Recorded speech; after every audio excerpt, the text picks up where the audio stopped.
Les damos la bienvenida a nuestro webinar Igualdad en la Educación Superior, Prevención de Violencia de Género. Esta es una de las diferentes acciones que hemos llevado a cabo durante el mes de marzo con motivo del Día Internacional de las Mujeres y para conmemorar la lucha en pro de la igualdad, la justicia y la prevención de la violencia de género. Arrancamos esta experiencia al contar con una gran líder, la maestra Jimena Ábalos Méndez, especialista en desarrollo y género. A continuación, me permito explicar un poco de su trayectoria profesional. Jimena Ábalos es licenciada en Relaciones Internacionales por el Tecnológico de Monterrey. Tiene una maestría en desarrollo con una especialidad en género en Australia y a lo largo de su trayectoria profesional se ha enfocado en temas de índole humanitario, igualdad de género, interseccionalidad, erradicación de la violencia de género y cuenta con experiencia en los sectores públicos y privados, entre los que destacan la Organización de las Naciones Unidas, la Oficina de Derechos Humanos en la Secretaría de Relaciones Exteriores y la Asociación Mexicana de Bancos de Alimentos, entre otras. Actualmente se desempeña como coordinadora de alianzas globales e innovación en la AIC, la Agencia Internacional de Calidad Educativa. Sin más preámbulo, le cedo la palabra a la maestra Jimena. Gracias, Dani. Hola a todos y todas. Me permito compartir pantalla. Un segundo, por favor.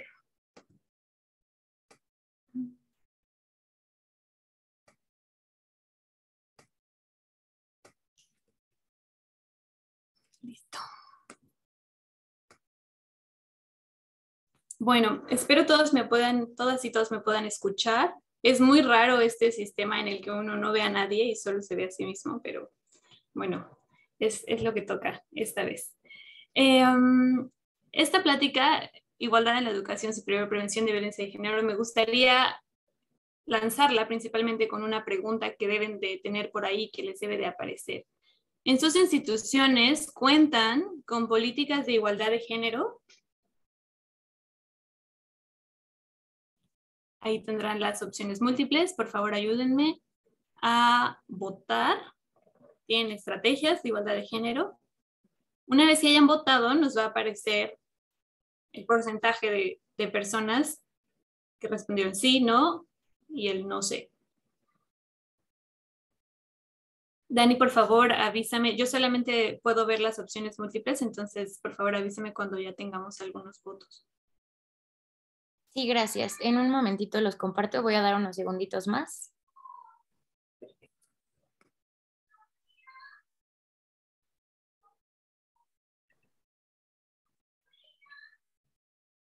Ok, perfecto. 83% no y no sé. Bueno, un empate en ese no y no sé.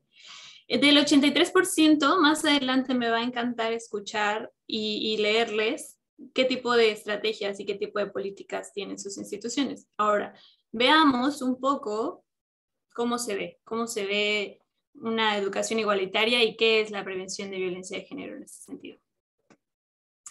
Vamos a empezar con qué es el género. Es muy sencillo y es algo que tiene muchísimas variantes y que siempre confunde en muchos sentidos. Primero, género se asocia a lo femenino, lo cual es un error de inicio, ya que son características, cualidades, valores y oportunidades que asociamos con lo masculino y con lo femenino. Y dentro de eso son las relaciones, responsabilidades, actividades, interacciones que le otorgamos a cada género. Es decir, ¿qué pasa ahora que son muy famosos cuando se hace una revelación del género, que gender reveal, tal cual se traduce? Esa revelación de género cuando un bebé está a punto de nacer. Entonces, usualmente estas gender reveals, ¿cómo funcionan? Se busca un color azul si va a ser niño y se busca un color rosa si va a ser niña. Esa es una asociación que nosotros hacemos y que construimos socioculturalmente para el género femenino o masculino. Entonces, partimos desde ahí, desde un bebé, una bebé, infante, en el que le asociamos un moño o le asociamos una pelota de fútbol, dependiendo de lo que nosotros ya construimos y predeterminamos para esa personita que está por nacer. Entonces, empezamos ahí. Vámonos a la vestimenta. Lo que asociamos como una vestimenta femenina versus una masculina. Los sacos son más asociados a lo masculino, las faldas, las blusas, los vestidos son asociados a lo femenino. nosotros le asociamos todo eso a la vestimenta, a las actividades, los deportes. ¿Qué deportes pensamos? Si se piensa en un niño, se piensa en fútbol, en deportes de alto impacto. Si se piensa en una niña, se piensa en ballet, en danza, en todas estas cosas que consideramos femeninas, delicadas, se va para las niñas. Y todo aquello que es más retador, que conlleva más actividades, se va para los niños, ¿no? Eso es una asociación.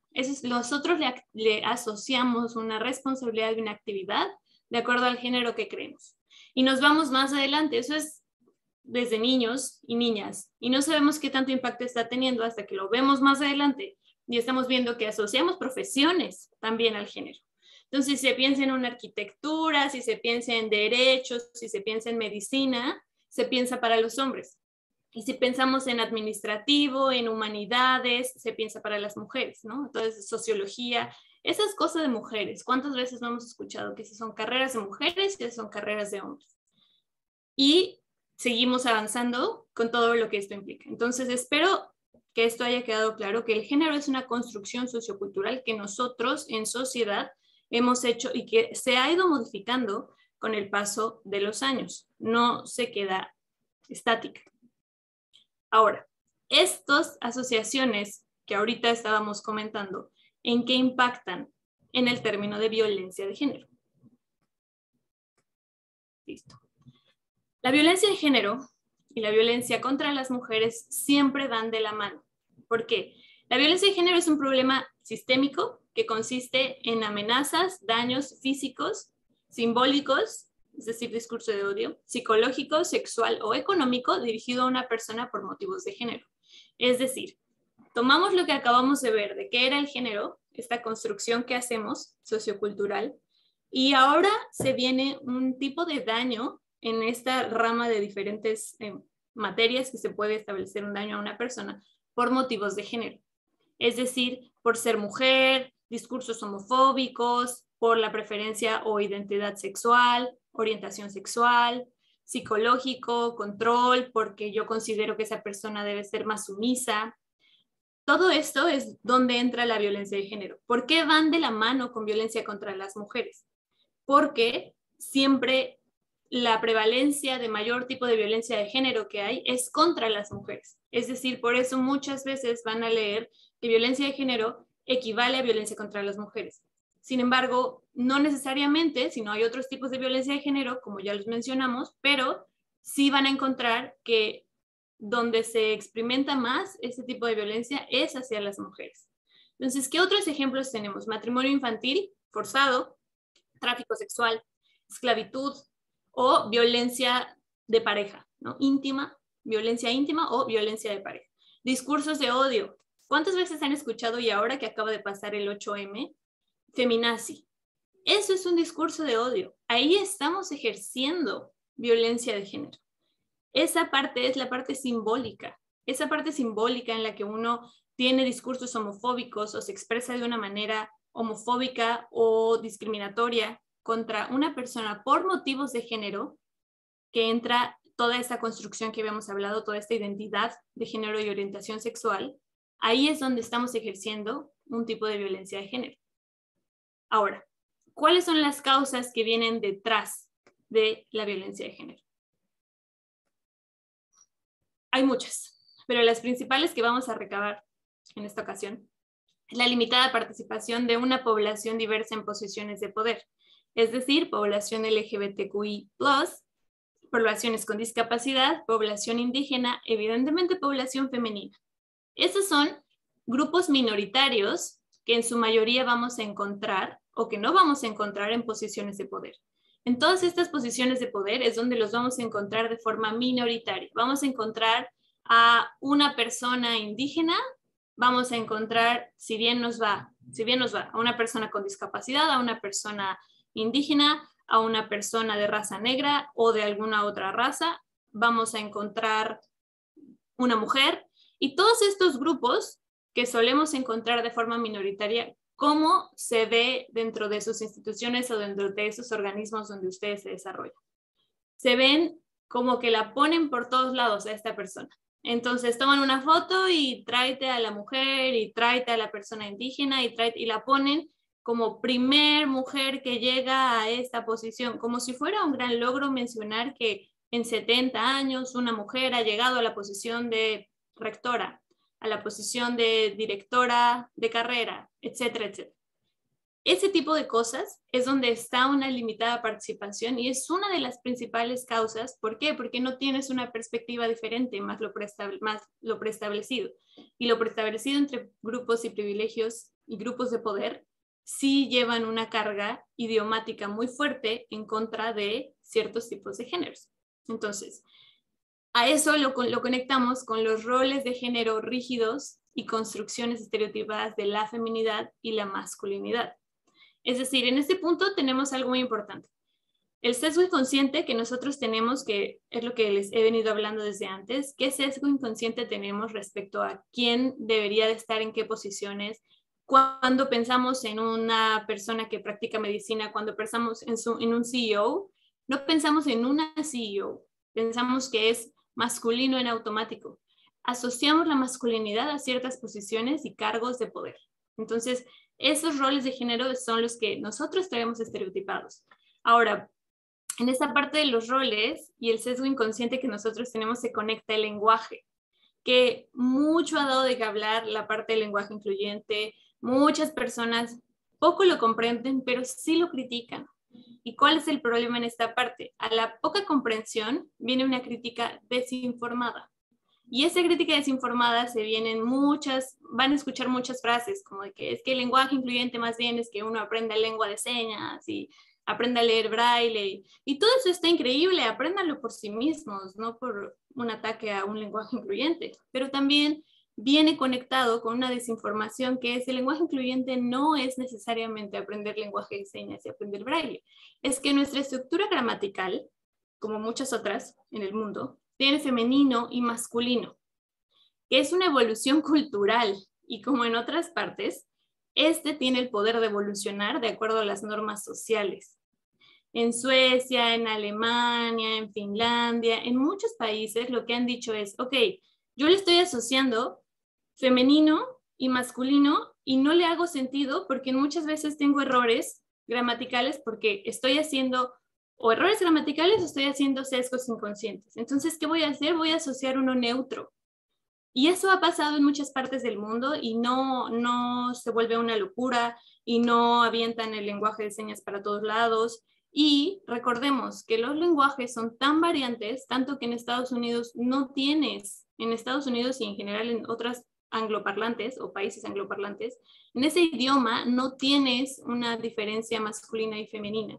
Entonces esa parte se pierde. Pero ¿qué es importante reconocerlo en nuestra estructura gramatical? Es porque ese tipo de lenguaje masculino y femenino que nosotros consideramos o que en muchas partes se considera que no tiene importancia, si lo asociamos con el sesgo inconsciente, nos damos cuenta de dónde viene y por qué sería importante de menos tomarlo en cuenta. Tomarlo en cuenta para darme cuenta si yo misma estoy haciendo un prejuicio o estoy haciendo un estereotipo sin darme cuenta. Eso está completamente separado de aprender lenguaje de señas o de aprender a leer braille o de todos estos tipos de inclusión que también existen.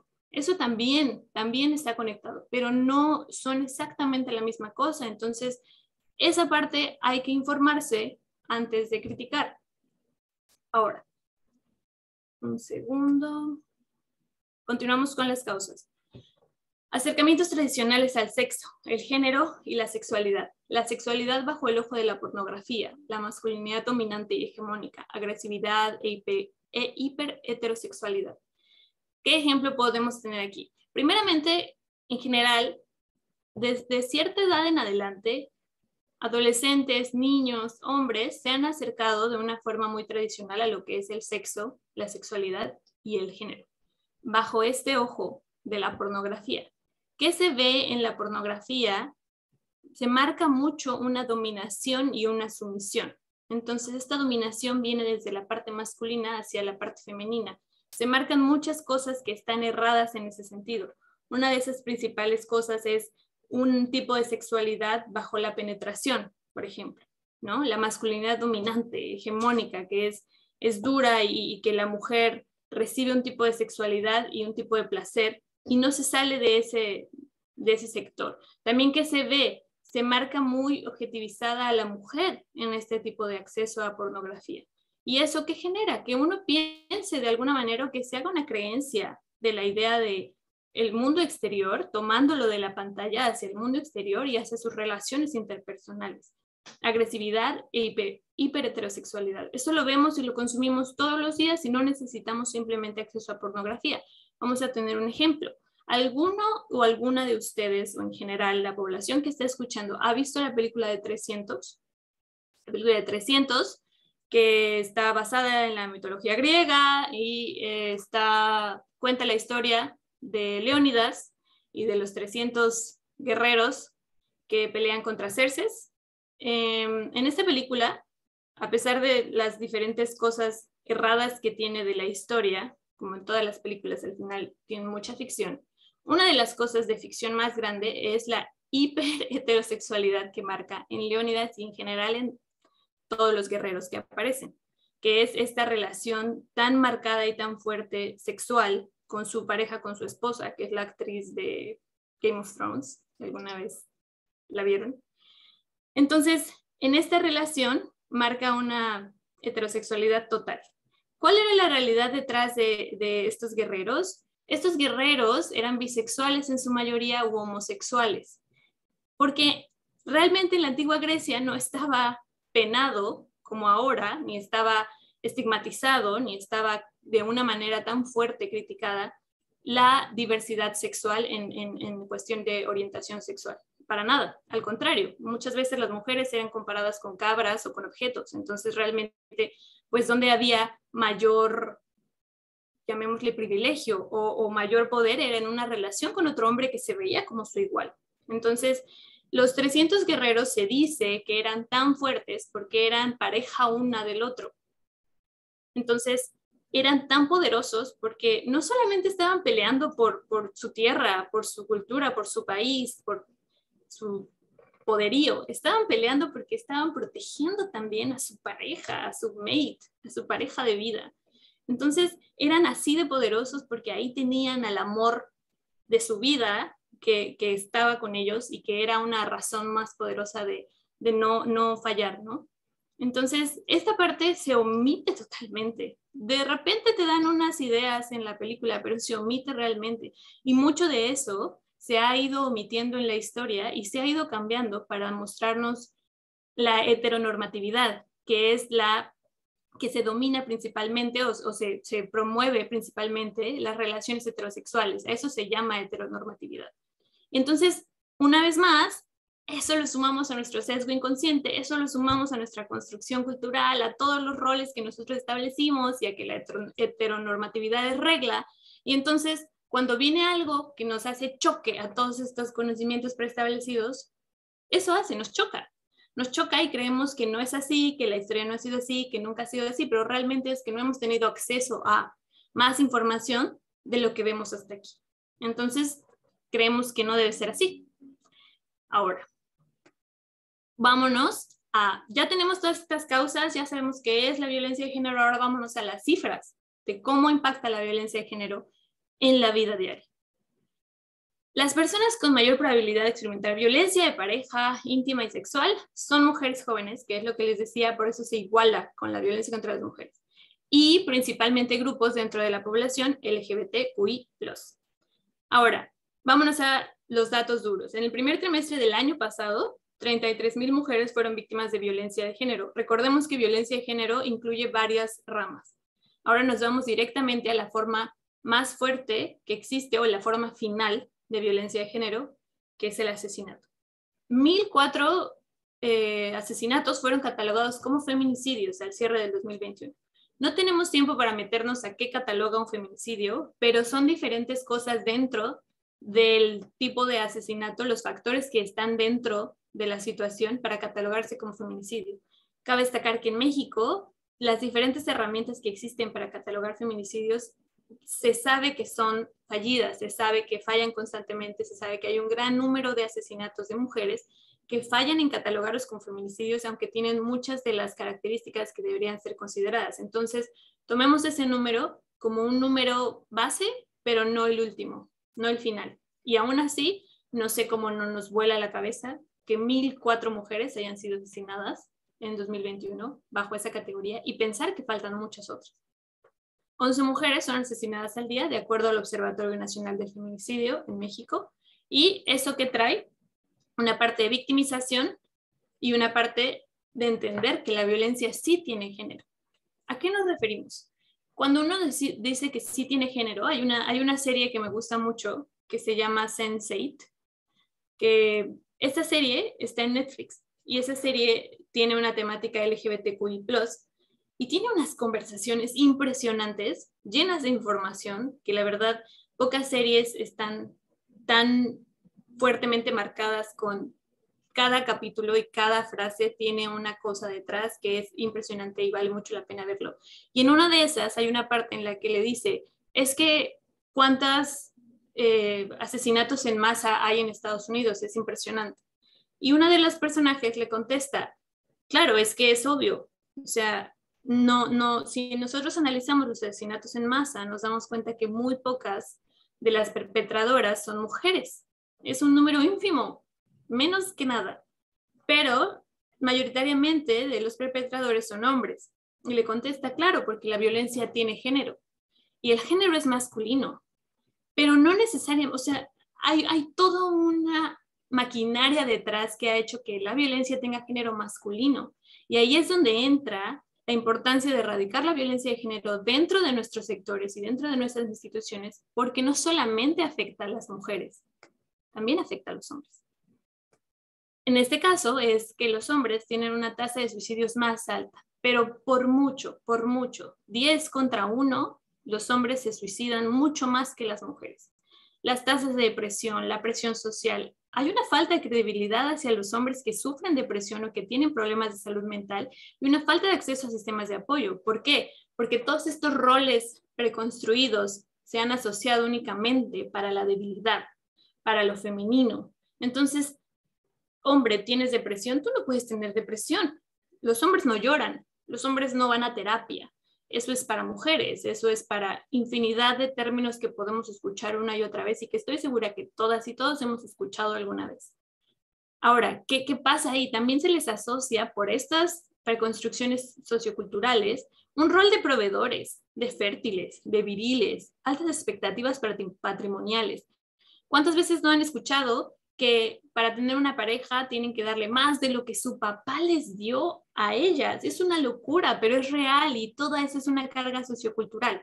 Ahora, sigamos ahí y lo comparto lo siguiente. 1 de cada 5 niños está establecido que ha sufrido abuso sexual antes de la edad de 10 años. Y ese niño que sufrió ese abuso sexual probablemente está entre alguno de nosotros. De cada 100,000 hombres, 10 se suicidaron en 2021. Eso es altísimo, es una cantidad. Eso es en México.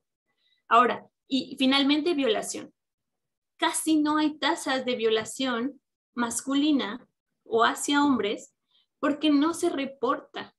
Porque ¿cuántos hombres van a tener el sistema de apoyo abierto a, y otra, la credibilidad, y otra, el soporte emocional para ir a reportar una violación? ¿Y qué resulta en muchos casos? No siempre, pero resulta en depresión, agresión y en muchas formas de tratar de lidiar con lo que sucedió de formas que no son convencionales.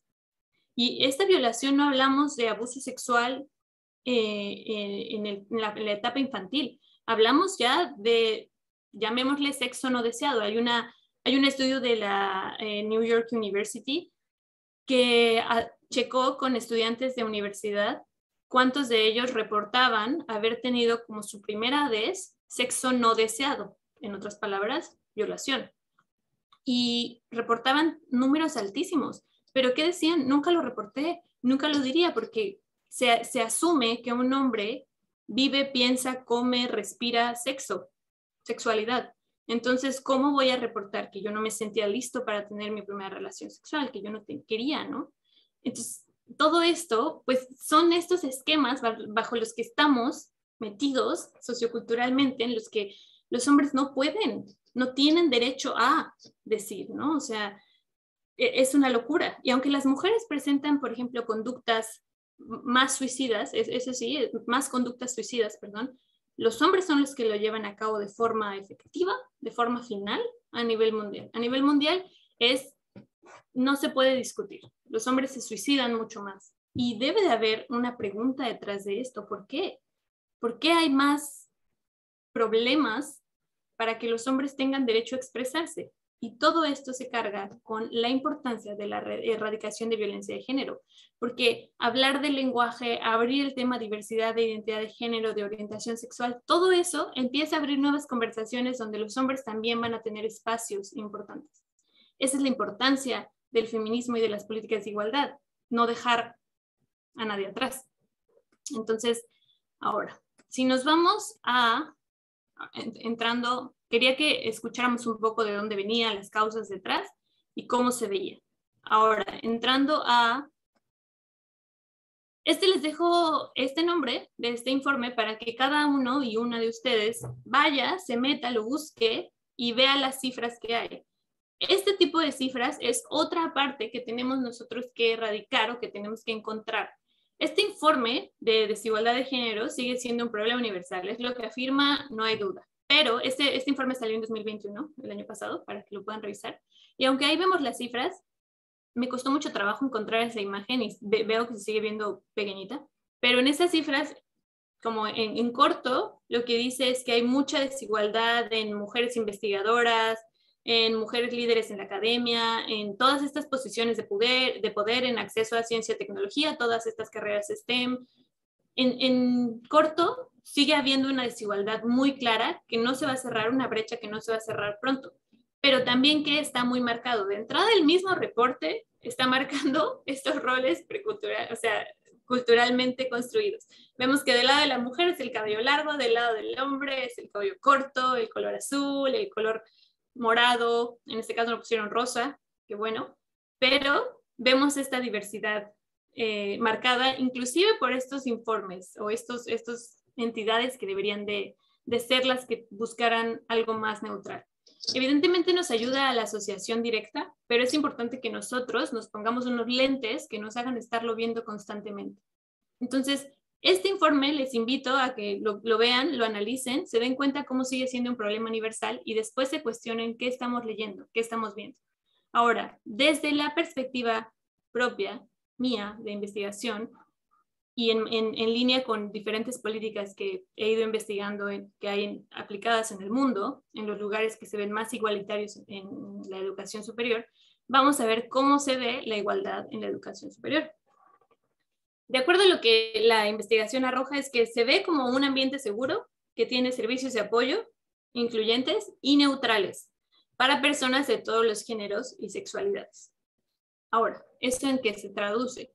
En un enfoque universitario igualitario, es decir, múltiples estrategias para generar cambio a distintos niveles, estrategias en lo individual, en lo relacional, en lo institucional y en lo social, es decir, esfuerzo coordinado a lo largo de distintos niveles dentro de una institución. Los distintos niveles de una institución, en este caso institución porque estamos hablando de la educación superior, son los que tienen que unir fuerzas para atender a realmente entregar un enfoque universitario igualitario. ¿Qué pasa en muchas de las organizaciones? ¿Qué pasa en muchas de las instituciones que vemos? Se crea una unidad de género. Y esa unidad de género está usualmente liderada por una mujer. Usualmente. Está bien, todo bien, hay que ir atendiendo estas posiciones de poder, es correcto, pero hay que ver la decisión que hubo detrás de colocar a cierta persona y por qué.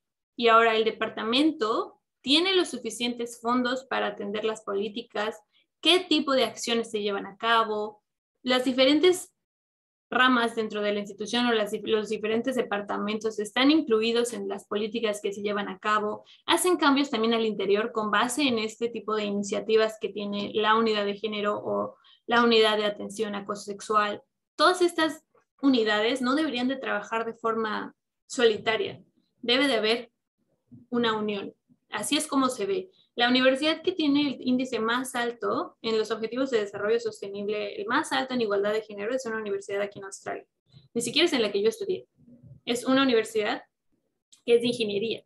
Y esa tiene el índice más alto, cubre todos los factores de igualdad de género porque tienen una atención a nivel interseccional departamental que es una locura. Y esa es la que en el mundo es la de mayor igualdad, en la que se experimenta mayor igualdad en acceso, y es de ingeniería. Ahora resulta, este enfoque va a resultar en cambios sistémicos sostenibles. Ese es como se ve un enfoque universal. Cambios sistémicos de base, desde la estructura, desde lo que siempre se ha hecho, desde el plan institucional, sostenible, que se mantenga a pesar de cambios de rectores, cambios de direcciones, cambios de términos o de turnos, y que se refuerzan en los mecanismos de respuesta. Estos marcos institucionales, la cultura formal e informal de la institución. Esto que no está necesariamente en papel, pero que se siente en la cultura. Ese es un enfoque coordinado. Ahora, ¿cómo? De acuerdo a la investigación, primeramente se tiene que establecer un compromiso a largo plazo dentro de los ejes estratégicos del plan institucional. Mínimo 10 años. Mínimo 10 años en adelante es donde se tiene que pensar que se va a empezar a hacer un cambio. ¿Por qué? Porque todas las cifras lo dicen. La desigualdad de género, la brecha, no se va a cerrar pronto. Tristemente, y probablemente ni ustedes ni yo lo vayamos a ver. La brecha son simplemente en igualdad salarial, son 70 años para cerrarla. En 70 años, los pasitos a pasitos que se van dando, probablemente va a resultar en que vamos a poder cerrar la brecha. Pero no se sabe. Entonces, ese es el problema con estos pasitos a pasitos que se celebran, que está bien, pero que simplemente se tienen que pensar a muy largo plazo y no simplemente a corto o a mediano. Crea sistemas de respuesta efectivos, políticas con perspectiva de género, servicios de apoyo y atención, salud mental. Ahora les comento sobre las iniciativas de prevención, pero servicios de apoyo y atención de salud mental antes del lanzamiento de iniciativas de prevención. Y estos servicios de apoyo tienen que tener perspectiva de género. Un enfoque interseccional. Incluir a todos los sectores, los key stakeholders que le llaman. A eso se refiere, todos los departamentos, todos los sectores, posibles donadores, aliados de la institución. Todos esos son los que tendrían que estar en línea con. Si yo voy a recibir a un nuevo aliado y vamos a establecer talleres de computación, voy a cuidar como institución, analizar la alianza, analizar el beneficio y analizar que todas mis poblaciones al interior de mi institución estén representadas, estén cubiertas y tengan acceso. Esa es una inclusión de alguien incluso fuera de la institución, ¿no? O sea, cuidar a la población a través de un aliado que llega a la institución, monitorear y evaluar el progreso. Lo que no se mide no existe. México es campeón, es un país campeón literal a nivel mundial y en la ONU lo reconocen en materia de estadística. El INEGI, bueno, es como Dios entre los dioses contra otros organismos de estadística en Naciones Unidas y en la comunidad internacional. Lo que no se mide no existe. Es tremendo, en México se mide brutalmente en muchas ramas, ¿no? Pero sigue existiendo. Entonces, ¿qué nos deja eso? De entrada, ver hacia nuestra institución, hacia dentro de nuestra institución, ver que se esté midiendo, reconocer que existe, que muchas veces no se quiere reconocer que existe alguna discriminación, que existe desigualdad, que existe acoso sexual. Si no se reconoce, si no se mide, si no se observa, no se puede atender. Y eso, a corto plazo, todas estas políticas se va a esperar ver cambios en el conocimiento o en el acceso a la información de la población académica y estudiantil, un incremento en demanda de sistemas de apoyo. Y a largo plazo, evidentemente, pues un cambio institucional a profundidad. Ahora, vámonos a lo que es las iniciativas de prevención y el enfoque interseccional. Primero, vamos a ver qué es tener perspectiva de género en las iniciativas de prevención. Las iniciativas de prevención resultan en un incremento de tasas de denuncia y reportes que van a requerir atención de sistemas de respuesta. Es decir, cuando uno como institución empiece a abrir esta gama de servicios en los que existe una posibilidad de denunciar acoso sexual, existe una posibilidad de acceder a servicios de salud mental, existe una posibilidad de apoyo psicológico por teléfono, existen diferentes materias para uno denunciar algún tipo de abuso. Eso va a hacer que haya un incremento en tasas de denuncia, eventualmente, porque tarda, porque los procesos de tasas de denuncia son muy complejos, porque ya hablamos simplemente de las tasas de denuncia nulas, básicamente, de hombres que han sufrido abuso sexual, porque existe la revictimización, porque todas estas cosas son las que hay que tomar en cuenta a la hora de lanzar estos sistemas de prevención. Estudiantes y staff van a empezar a reconocer por primera vez que experimentaron abuso sexual o violación. De entrada, hacerse conscientes de que fueron víctimas de esa victimización es muy complejo y es un proceso personal que se debe respetar como un proceso personal y se debe acompañar con sensibilidad. Mucho se habla de estos sistemas en los que se ha acusado de manera anónima. Claro, evidentemente si uno es acusado de manera anónima, quiere tener el derecho a defenderse, quiere tener el derecho a X número de cosas. Muchas veces deben de saber que los perpetradores o las perpetradoras no están conscientes que fueron o que perpetraron un abuso sexual. No están conscientes. Por todas estas construcciones que vemos, hay muchas veces en el que ella lo pidió, ella quería, no dijo que no realmente, él no dijo que no, se dejó, guardó silencio. Entonces realmente no caen en conciencia que fueron perpetradores de un abuso sexual. Entonces desde ahí se abre toda una conversación muy compleja que se tiene que acompañar con sensibilidad, que se tiene que entender que de entrada hacerse consciente que uno fue víctima de un tipo de abuso sexual es muy fuerte. Si quiere vocalizarlo, conlleva un proceso incluido terapéutico muy complejo y en muchos casos no se puede llegar a vocalizar. Entonces, ¿qué se hace? Se buscan diferentes formas o diferentes formatos en los cuales tratar de entender qué pasó, entender qué te pasó. Y para todos estos sistemas e iniciativas de prevención es donde hay que tener la perspectiva de género, donde no hay que revictimizar, donde no hay que hacer preguntas que literalmente hagan sentir a la persona que fue su culpa, que eso es mucho de los grandes problemas que hay en estos sistemas de apoyo que tenemos actualmente, que realmente no traen una perspectiva sensible y completa de género, porque hay mucha desinformación todavía. Ahora, hablando de eso, vamos a ver cuál es la principal falla también de estos sistemas de prevención o de estas iniciativas. La perspectiva de género también va de la mano con la interseccionalidad. Lo puse en inglés porque es una de las mejores formas de describirlo. Intersecting discrimination es estas formas de discriminación interseccionales. ¿Qué es interseccionalidad? ¿O a qué atiende la interseccionalidad? Este término fue acuñado, no sé si existe, pero pienso a veces en inglés, por Kimberly Crenshaw en 2008, me parece. Y ella lo atendió porque ella es abogada, si no mal recuerdo. Ella estaba atendiendo un caso de despido a una mujer en Ford Company, la de coches.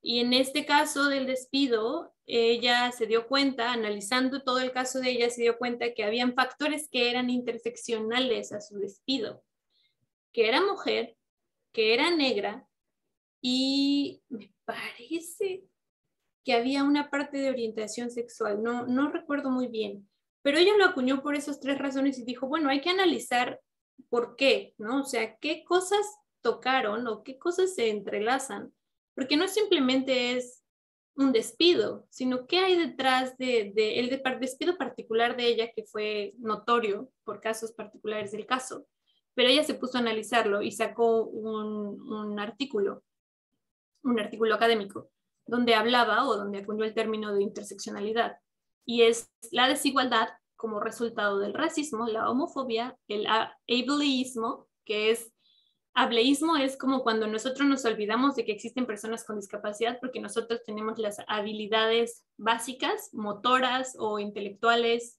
etcétera, y el acceso básico. Entonces, si nosotros vamos a una plaza o a un cine y no tiene elevador, nuestro ableísmo o ableísmo nos impide darnos cuenta que no es accesible para personas con discapacidad porque es accesible para mí. Entonces no me pregunto el resto. ¿Okay? Transfobia y otras formas de discriminación y prejuicio social. Entonces, se interseca con la falta de perspectiva de género en estas iniciativas de prevención, porque un gran número de los sistemas de atención no atienden a las necesidades de estos grupos, que ahora vamos a ver, al no ser culturalmente accesibles e inclusivas. Llamémosle grupos indígenas, nuevamente con discapacidad, grupos trans. Por ejemplo, vamos a pensar o traten de imaginar cómo es la vida de una mujer indígena, transexual, lesbiana y con discapacidad. Ahí simplemente tenemos 4 tipos de vulnerabilidad. Por eso en algunas veces van a haber escuchado la doble vulnerabilidad o la triple vulnerabilidad. Todo eso se puede cerrar en la interseccionalidad. Cómo todas esas características de esa mujer van a intersectar en diferentes formas de discriminación que no hacen igual a la discriminación que puede tener una mujer blanca de clase media alta, sin discapacidad, heterosexual. No se elimina esta discriminación, pero sí se hace notorio que evidentemente uno tiene que igualar las iniciativas de prevención y atención acorde a estas diferentes características que cada vez más, debido a la falta realmente de, como dicen que las fronteras son invisibles, que cada vez más nuestras comunidades se van formando de diferentes características culturales y raciales que tenemos que atenderlas acorde a esto. Entonces eso intersecta con la desigualdad de género y resulta principalmente en mujeres y población LGBTQI experimentando este tipo de vulnerabilidades. Esa es la interseccionalidad. Ahora, ya vamos a terminar. ¿Qué nos lleva a eso? ¿O en qué terminamos? Esta parte a mí me lleva a una frase que a mí me encanta de los hombres que más admiro, que es mi hermano, que es: cuestiona tus conocimientos, nunca tu capacidad. Él nunca me había dicho esa frase y me la dijo antes de venirme a la maestría, hace ya 2 años. Y cuando me la dijo, no la olvidé, se quedó ahí. Y me la dijo en el aeropuerto, a punto de irme, así dramático el asunto. Y me dijo: cuestiona tus conocimientos, nunca tu capacidad. Entonces me quedé pensando en eso y creo que es algo que siempre he hecho inconscientemente. Cuestionen su conocimiento de lo preestablecido, cuestionen su conocimiento de lo que ustedes, sus padres, los padres de sus padres y madres de sus progenitores crecieron. Se estableció una serie de reglas culturales y sociales, pero no quiere decir que es todo. Cuestionen la idea de que así son las cosas y que es muy difícil que algo cambie, que esa frase se escucha todo el tiempo. Y principalmente, acorde a eso, no cuestionen su capacidad, ahí sí no la cuestionen, su capacidad de romper esos esquemas, de adaptarse a nuevas realidades. Esa parte es la que no deben cuestionar, esa capacidad de adaptabilidad y de comprensión y de que está al alcance de un clic, literalmente. Hay muchas herramientas al alcance de un clic en el que ustedes pueden buscar. Y ahora principalmente nos vamos al otro lado, que el privilegio no nos nuble la empatía. Ese lo han de haber visto por todos lados en el 8M. Resulta que yo quería saber quién dijo la frase y fue una colombiana llamada Ita María, que ella empezó a hacer esa frase en pancartas para una protesta en Colombia y después dijo, bueno, creo que la vi que se hizo como viral, empezó a hacerse para más lados, entonces sacó un libro que tal cual se llama Que el privilegio no te nuble la empatía. Y yo le agregaría esa frase, que no te nuble el acceso al conocimiento. Pregúntense quiénes concentran la mayor cantidad de poder y privilegio en sus entornos directos. No nos vayamos más fuera, no nos vayamos a otros sectores que no tenemos nosotros acceso directo a. Cuestionen el tipo de cambio dentro de sus instituciones y alrededor de ustedes, en sus hogares, por ejemplo. Cuestionen las diferencias, el acceso al poder, cómo impacta cada uno de las y los miembros de las comunidades. Cuestiónense quién tiene acceso y quién no. Cuestionen todo lo que consumen, yo lo llamo como traten de ponerse unos lentes. Y cuestiónense y dense cuenta que el privilegio muchas veces nos nubla la empatía. El privilegio, porque es literalmente en esta sociedad racista y discriminatoria, es un privilegio no tener rasgos indígenas, es un privilegio no tener discapacidad, es un privilegio no ser transexual y no debería de ser, porque entonces estamos poniendo en una posición baja a todos estos grupos como si no fuéramos iguales. Entonces, este privilegio es el que nos hace decir o nos lleva a decir, es que yo no les creo, o es que son exageradas, o es que, etcétera, etcétera, etcétera, etcétera, que no vamos a entrar ahí. Pero esto solamente es boca del privilegio. Y si no aprendemos a reconocer el privilegio y no aprendemos a reconocer el poder que tenemos, nunca vamos a poder aprovechar las plataformas que tenemos para hacer un cambio. Y finalmente, les dejo con... Estas son mis 3 cosas. Infórmate, aprovecha tu voz, haz visible lo invisible. Infórmate, tenemos servicios en materia de igualdad de género de la IC, evidentemente este es uno de ellos, pero hay muchos más. Hay cursos de inclusión, hay cursos diagnósticos de igualdad de inclusión al interior de sus instituciones que les pueden dar luz, lo que no se mide no existe. Entonces, eso es importante. Infórmense también, hay muchas formas de informarse, llamémosle, acorde a la forma que cada uno y una de ustedes aprenda. Hay gente que dice, no, es que yo soy visual, es que yo soy auditiva, es que yo, no sé, amo leer o odio leer, etc. Hay muchas cosas, hay pláticas de esta plataforma que se llama TED Talks, que ahorita les escribo. Hay una que me encanta, que es de Jackson Katz, que él habla de cómo la violencia de género es un asunto de hombres, esta parte, ¿no? El género tiene, la violencia tiene género, es un asunto de hombres y por qué hay que meternos en la conversación y entenderla desde esa perspectiva. Muy interesante. Hay un podcast, un libro, una TED Talk, sacó todo ese hombre que se llama Justin Baldoni, que se llama Man Enough, que de hecho yo tengo el libro, lo tengo lleno de anotaciones y me encanta. Man Enough. Tremendo, tremendo. Estaba con dudas al inicio, debo admitirlo, pero después me gustó. Hagan visible lo invisible y recuerden, cuestiónense, o más bien no se cuestionen su capacidad, solo cuestionen sus conocimientos. Muchas gracias. Muchas gracias por compartir, Jimé, y por tu participación. Creemos que independientemente del lugar donde vivamos, pues la igualdad de género es un derecho fundamental para todos y todas. Voy a proceder a leer algunas de las preguntas que nos escribió la audiencia. La primera de ellas sería, como docente, ¿cómo puedo comenzar a hacer un cambio en el aula para fomentar la igualdad de género? Ok, ahí yo pensaría, y principalmente cuando yo he tenido la oportunidad de estar frente a un grupo, es el conocimiento que voy a compartir o el contenido que voy a compartir,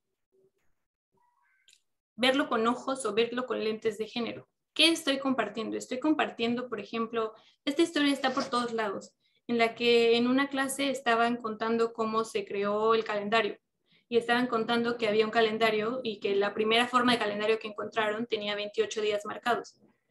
Y entonces decían que el hombre había creado ese calendario. Y la historia, la maestra pregunta, ¿quién sigue un calendario de 28 días? ¿Qué hombre sigue un calendario de 28 días? Lo seguimos nosotras, las mujeres, en este caso, que menstruamos, porque también hay hombres que menstruan, pero esa es otra conversación. Principalmente son las mujeres que menstruan. Entonces dice, el primer calendario no lo hizo un hombre, lo hizo una mujer para llevar récord de cuándo le salía sangre, cuándo estaba menstruando. Entonces, a eso se refiere, o a eso me refiero, con como docente, cómo lo puedo hacer cuestionando lo que estoy transmitiendo, armando mi información con diferentes bases y fuentes. Si yo uso diferentes fuentes y diferentes bases de datos y me doy cuenta que está teniendo una perspectiva interseccional, aquí usemos la interseccionalidad nuevamente, es muy probable que esté siendo de una manera más incluyente. Si estoy transmitiendo un conocimiento que está promoviendo X carrera, la heteronormatividad, si mi lenguaje está transmitiendo de una manera predominantemente masculina, cuestionarme si yo lo estoy haciendo o qué estoy transmitiendo, qué tipo de prejuicio o estereotipo predeterminado inconscientemente estoy transmitiendo, como lo que les decía de las películas, lo que consumimos. Lo que van a transmitir, cuestiónense qué está transmitiendo. Esa sería mi recomendación. Evidentemente cada docente es su aula, pero tenemos un poder muy fuerte. Entonces usemos ese poder y aprovechemos la información a nuestro... Sí. Muchas gracias. Te comparto otra de las preguntas. De Susana Caballero nos comenta que en dónde se puede encontrar más estadísticas y más contexto sobre el suicidio en México, entre otras o entre otra información. No recuerdo alguna base de datos ahorita, pero puedo buscar de dónde saqué mi información y les puedo pasar en un mail después, Dani, la información. Hay diferentes tasas y datos, depende de qué organización, pero si no se queden solamente con una, de donde encuentren una, váyanse a 2 o 3 más y van a encontrar. En general, si ponen suicidio a nivel mundial, les van a salir tasas muy interesantes. Interesantes en un sentido de erradicarlo o de cambiarlo, pero fuertes en el sentido de los números tan dispares que hay entre hombres y mujeres. Pero luego les paso las bases de datos con Dani. Perfecto, muchas gracias. Y la tercera dice, ¿cuál es tu opinión del rol de género que el hombre se dedica a casa y la mujer es el sustento económico? Me parece que eso, es un rol de género más, me parece que es bien duro. Ese hombre también, en muchos casos, esa parte no la vemos, ¿no? O sea, se ataca mucho a la mujer por fuera en la parte de ser sustento económico, se le dice desobligada, que no atiende a los hijos, que etcétera, etcétera. Pero entonces veamos también el otro lado, en el que al hombre también se le considera menos hombre, más bien poco hombre, se le considera que no es proveedor, que no es suficientemente fuerte, que es dominado por su mujer, todas estas cosas. Entonces, véanlo como es, como un rol de género arcaico, estereotipado y con prejuicio que debería cambiar. Tratemos de verla, la empatía, verla de los dos lados. Uno no tiene derecho a quejarse y a la vez sufre mucho.